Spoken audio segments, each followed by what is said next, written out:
Now 4:30 on WKYT this morning, a woman who went missing from Texas months ago has been found in Lexington. A man once considered a suspect in her disappearance is speaking out about the strange case.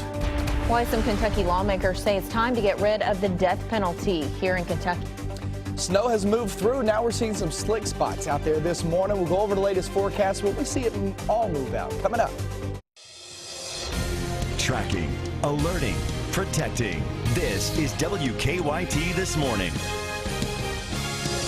Good morning on your Thursday. Welcome in. I'm Bill Bryant. And I'm Rebecca Smith. We are tracking overnight snow showers that covered the bluegrass this morning and probably your lawns. Yes, and a cold day as well. The snow's left some slick spots on roadways, so right now we have two schools that have closed due to the snow. Let's go to WKYT First Alert meteorologist Micah Harris. Good morning. Well, good morning, guys. Yeah, the damage has already been done. You look outside and you see that light coating there on the grass and on the rooftop. Honestly, the roads are in fair condition. I don't see many issues in terms of snow-covered roads, but the problem is temperatures are so cold out there that there are some slick spots. I can guarantee that because I have driven on it and also walked on it. My driveway is actually ice-covered, so you just got to keep it safe out there this morning. Slowly but surely fading away. Give it another hour or two, and it will all fade away. You could still get a few flakes here and there, but for the most part, it's about these temperatures and what it's going to do for us all throughout the day. I'll go over that coming up. Plenty to watch. We thank you. And this morning, we're tracking 3 school closings now in central Kentucky. Bracken and Lee counties have closed due to snow. Another issue affecting another school in the area, Model Lab School in Richmond, is closed because of illness. School leaders tell us that they've had a high number of sick students and staff this week. The school is scheduled to reopen tomorrow. As always, you can stay up to date on weather information and school closings on WKYT.com. This morning, Lexington police are trying to track down 2 suspects after they say a man was attacked during a robbery. It happened just outside the Extended Stay America on Tates Creek Road around 9:30 last night. Lexington police say 2 men armed with a baseball bat walked up to the victim and tried to steal his wallet. The victim was hit with a bat and has some minor injuries, but the robbers took off empty-handed. This morning, police are looking for 2 men they say robbed a Lexington restaurant. It happened at China Star on North MLK around 8:30 last night. Police say the men wearing masks walked in, showed guns, and jumped over the counter.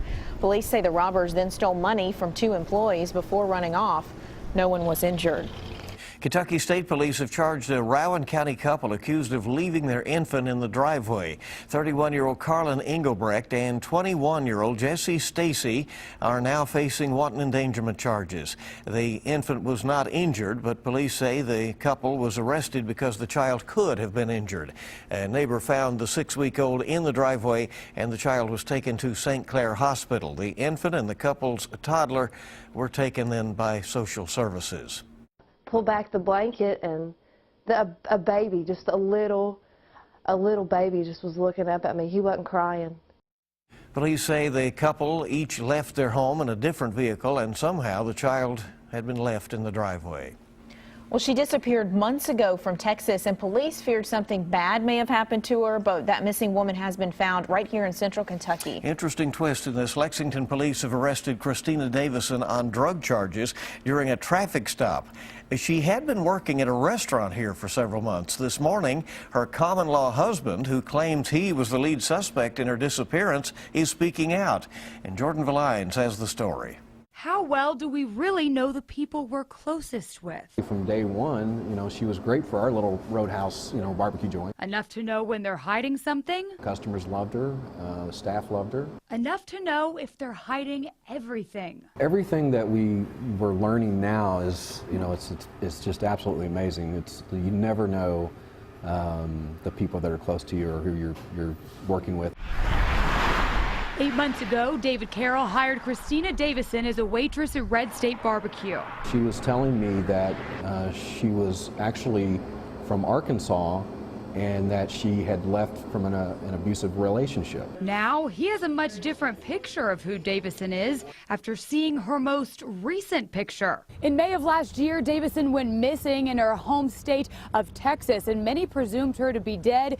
until Tuesday night when she was pulled over by Lexington police and arrested. Hundreds of miles away in Texas, It irritated me that everybody was getting one side of the story. Davison's common-law husband breathes a sigh of relief over her arrest. As bad as they wanted me to be guilty, everybody, her children, her mother-in-law, everybody had already convicted me. Since he was a primary suspect in her disappearance. Police in Texas say they found knife marks on Davison's mattress along with blood. Don't you think justice is served by two sets of evidences? I mean, all coming to one conclusion?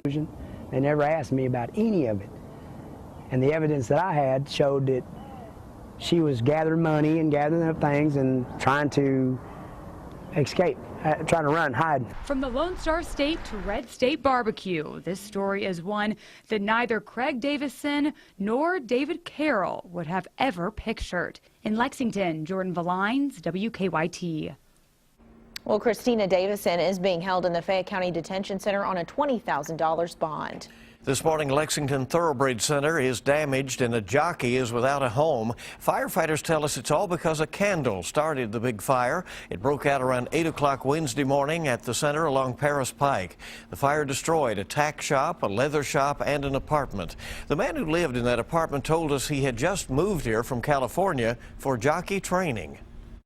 Just got to start all over, you know. I mean, I'm a long way from home, so I mean, I just got to, you know, be an adult about it and just move forward. At one point, up to 60 firefighters were battling that fire. Firefighters say a woman and a firefighter suffered smoke inhalation, but their injuries were not life-threatening. No horses were in the area of the fire. We've learned a Moorhead State student jumped into action over the weekend, rescuing two people from their car. Jared Combs was driving along Kentucky 205 in Wolfe County when he saw an SUV crashed into a ditch.